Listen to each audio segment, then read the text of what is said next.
Good morning, welcome to Forwards. We're going to do another quick video today of our recent gravel bike. So we're back in sync now. So if I'm uploading the videos at the correct time, the last video would have been build 36 in its final setup for John. But this bike is build number 49. This is back to the old faithful for us, the GR20 gravel bike. And this is top of the range spec basically. So we're going to go through, actually let's just get straight in the video rather than me waffling on and bits and pieces. God, I do that a lot, don't I? I am sorry. Anyway, let's talk about the bike and see all the highlights of it, and then I'll try and sort of trim it down a bit and stuff. So first of all, let's get straight into the paintwork. This is finished in Grigio Silverstone Metallic. This is a Ferrari colour. It's a really, really nice, rich, dark, sort of graphite grey almost. I'll try and get it on the camera the best I can here. And as you can clearly see there, the graphics are finished in gloss black. The graphics are all stenciled in as always. Paintwork on this is by UI Customs. Stuart has done another mega job. You just see there. So we've got GR20 on the top tube. We've got the little flag on the back there, just tucked away. And then the build number, if you can see, it's super stealthy, this bike. Just trying to focus in. So there you go, 49 on the inside of the chainstay. And then the forwards graphic all the way down the down tube there. And then of course the introduction of the forwards around the bottom of the head tube, which looks really good. And then you can see the colour popping and stuff there, which is absolutely insane. I'll show you the bolts in a minute. And it's a separate section. So that's paintwork. Just to zoom back out there, show you that. It does look proper mean and stealthy. The tyres match really nicely as well. The Vittoria with the grey in there. So that's kind of an overview of the paintwork. I do love these frames. That shape there is just so cool. And if anyone's ever noticed on the video about the little, our video should I say, the seats post clamp being the wrong way round, technically wrong way round. We do that purposely because when we used to fit them the other way round, your saddlebag, when you've got your large saddlebag back here, would rub against there and it'd make holes in the saddlebag. So we've turned it around purposely. It's actually got slots front and back, so it's perfectly fine to do that. So that's the frame. So where do we go to next normally? Let's talk about we'll talk about the bolts just because we've seen that, and then I will talk about shield. Actually, we will go on to shield as well, but we'll get straight to bolts. So this customer obviously has gone super stealthy with the build. So we've gone with the new black stainless steel bolt options so that it sort of matches the build nicer. So there you go. So they're stainless steel bolts and washers. And then we've introduced our new oversized washers for bottle cages. With these bottle cages, we were noticing on various customers' bikes, not actually ours, but on some other bikes when they were coming in, and it's probably a little bit of over tightening of the bolt, but they would pull into the plastic. So we've now including the larger washers to stop that happening on all the bottle fixings. And then we've got the little tool pod underneath there. So that's the escape pods. We do them in the 3 different sizes. This one's got a medium on it. And then we also include this little rubber band just to stop it bouncing out. We've had a few customers lose them in the early days, so we introduced these bands just to stop it, just gives it a bit more tension. That holds that in there. We'll probably take that apart in a second and show you what sort of stuff's included in there. So that's that. Shield, we'll just get to the shield quickly. So standard with all builds, we include bike shield. The bike shield is underneath the down tube there, all the way down through, and then introduced into around the pod, so underneath there. And then we've got the chainstay shield along there with a little extension at the back, because the chainstay shield is very slightly too short, so we just put a little bit on the back, which gives us a bit of protection. And it wraps around purposely because the chain can rattle there when you're off-road. So we've done that. And then what we're doing with our 2x our 2x builds now. We think 2x is going to be quite popular this year because a lot of our builds recently are all 2x gravel bikes.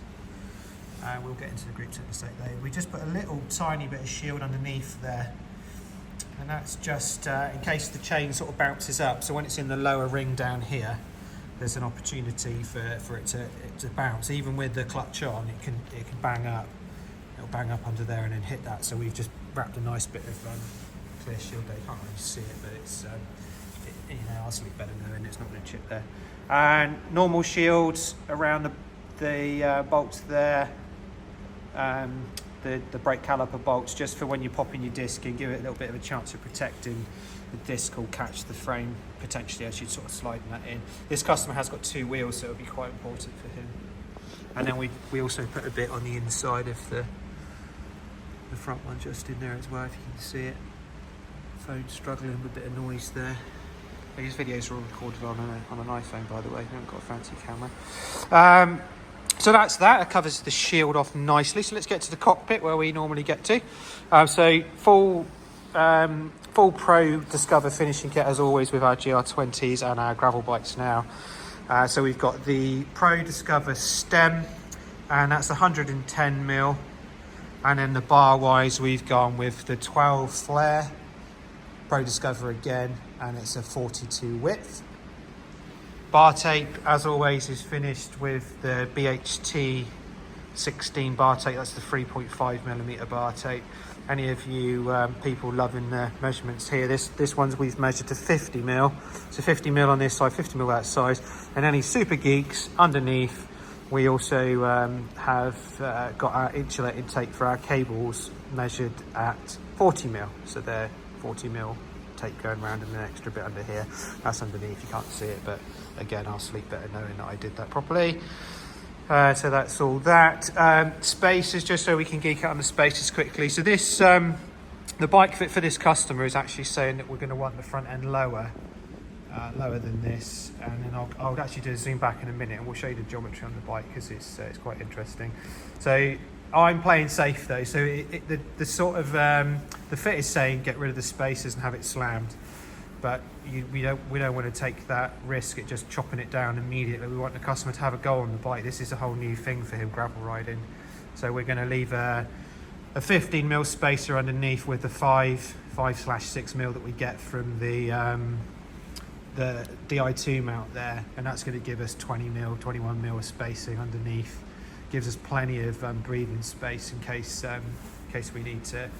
Oh, well, basically it just means I haven't chopped it down too short. I don't want to do that, and then I'm gonna have the problems of putting a new fork on. So 20mm underneath, 10mm chimney spacer on the top as always, because we want to have that 100% purchase of the carbon fibre steerer underneath there, with obviously the aluminium wedge reinforcing it inside. And then we go on with the lovely JRC trees top cap, as we're doing is standard on most of our builds now, unless the customer asks for a different one. So that looks really nice on the top there, a bit inspiring. Also got the lovely JRC integrated front mount, and this one is the HD one. So this is the heavy duty Garmin insert in here as well. This is the brand new one that JRC has brought out. And this is for the heavier computers. This customer's got a 1030 at the moment. Potentially going to get a 1040 in the future, but that's up top mount. The stealth looks amazing. This is the stealth version, so it's all in black, which just looks so cool on this. Titanium bolts, and of course the bolt heads match the bolt heads of the Discover nicely, which is cool. So that's that. Di2 routing. We'll go into the group set in a second, but I just caught my eye on that. So the Di2 cable routing, if I can get somewhere, we've just put the little bracket underneath there. Sorry, just trying to get in. Go on, focus. The mic's fighting us here. You can tell I'm doing it in one edit, can't you? So there you go. I think that's got it now, hopefully. Anyway, that's the mount under there. Oh, it doesn't want to get it, does it? So that's the mount with the free cables. It's the free mount, and then we've put a little tiny bit of heat shrink, if I can zoom out. There you go, a little bit of heat shrink just as it leaves the frame there. So it's a really nice little port on the frame. and then we've just put a tiny bit of heat shrink there. That's 40 millimeters long. And it's just because the cables have to separate. So as you're rotating the handlebars, the cable actually has to separate at this sort of area. Otherwise, if you heat shrink it too far up here, it pulls too tight when you try and turn the handlebars in, and you'll damage the cable. So that's why we have to have a little one just at the bottom there. On the X, where we integrate the handlebars, we go all the way with heat shrink, but we can't do it on this build. So just a little bit of there to reinforce it, and it tidies it up nice as it leaves the frame. So that's that. So bar tape's a figure of 8 wrap, just so you know, and we'll get into the groups. The video's getting long. So we'll get on as fast as we can. So it's got the full 2x GRX 2x11 group set. So the normal 11 speed on the right hand side, 2 speed on the left hand side, nothing fancy with that. And then we've got the inner shifts there set for his computer. Well, we could have them set for his computer. He hasn't got the Wi-Fi adapters or the Bluetooth adapters, so we can't do that. That would be an upgrade later if we wanted to, but he didn't want to at this stage. So we've got those partnered with the lovely GRX 11-speed front derailleur, and then we've got the GRX chain set, 2x chain set, and that's in the 48-31 for standard with a 170mm crank arm. Bottom bracket is the BB60, so the Ultegra level bottom bracket matches the group set nicely, and then we've got the wonderful XTR pedals there as well. So XTR pedals. We've also gone with stealth bolts, so we've gone black bolts as well on his front mount, because we thought that looked really nice rather than the normal ones, which is pretty cool. So that's good. Chain wise, it's the 701 Ultegra XT as well, and then we've gone full Silka waxing on this. So this is the hot wax, and then he's also running with he's got 2 chains, so he has 1 chain here on subscription all the time, and then we just swap it out over a coffee, which is quite nice. If you want to know about that, just check out the website or give me a shout. But that is the Silka hot wax chain, and that takes us nicely to the cassette. So he's got the Ultegra cassette on here. This is an 1134, gives him the best sort of flexibility with ratios and that for climbing. So his climbing gears are really nice. Got the 31 front down to the 34 at the rear, which is a good ratio. GRX rear mech, long cage, close ratio, with the O-ring to keep everything nice and tidy and safe when we're changing wheels.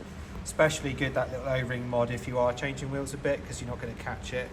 And I'm not just saying that for fun, because we've had customers in that have caught the cable on the cassette. It was actually while cleaning, they caught the cable on the ring, and then as they were cleaning, spun the pedals around, they ripped the cable out, and it actually tugs it and then tore it out in the bottom bracket. So there is a reason we stick the O-ring on. It's not just for fun in the video.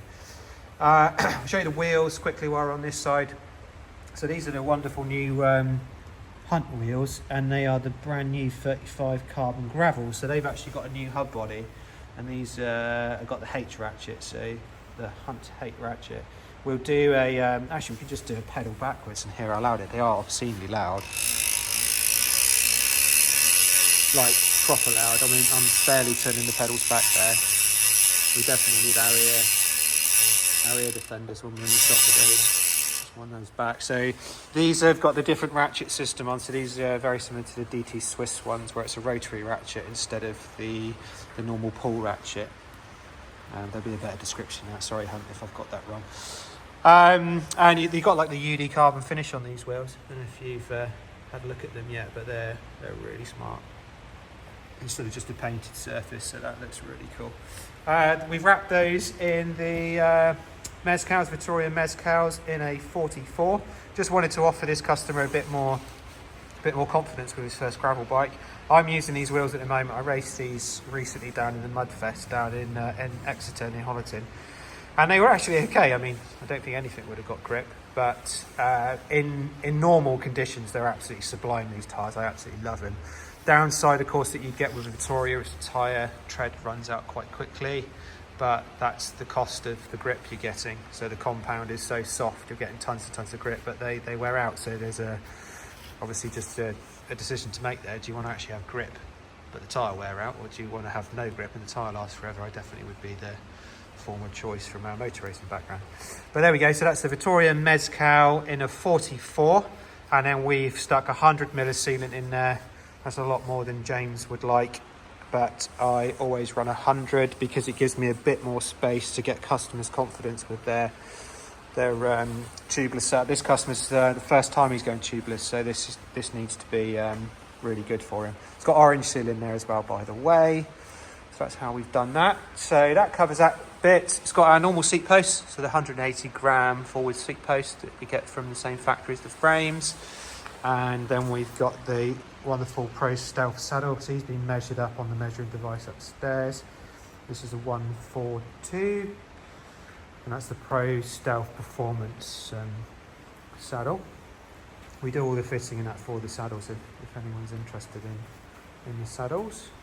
So that's that, and then we'll just show you the brakes. I'm going to spin the bike around actually so we can get a better look at that on the other side in a sec. But I just wanted to show you quickly. Let's just come back, just show you the fit. So any of you people out there that are quite keen bike fitters or know your bike setup, so you'll see that we've got quite a low saddle height for the sort of frame size. It's not too bad, but that's actually set up 100% according to the output we've got from our bike fitting software. But the the extension's not massive on there. It's because the gentleman's sort of got a longer leg to torso and arm ratio, so we've got a sort of larger frame to be able to get the length, because we had to go much longer with and then we had to put the longest stem we do on a 110 stem to get that, so his reach is right. But I think it looks really cool actually, the ratio of it. So that's that, just to give you an indication. So that's quite an interesting thing to look at when you're looking at bike builds. So let's spin the bike around and we'll have a look on the other side. So here we go, back again. So not gonna take too long on this. I just want to show you the brakes. I know on the last video we get some good shots. We didn't get that many good shots with it because I didn't turn the bike around, so I wanted to do it this time. So there you go, the wonderful 810 GRX calipers. Then the XTR discs, which are our favourites because we do love those black fins. And then if you've not seen the videos before, obviously the reason we're using the black fins rotor and then sort of speccing it up a bit higher is because the XT rotor, although performance wise is just as good, you get the staining of the brake dust and that on this fin area here. So with it being black painted, you don't get that.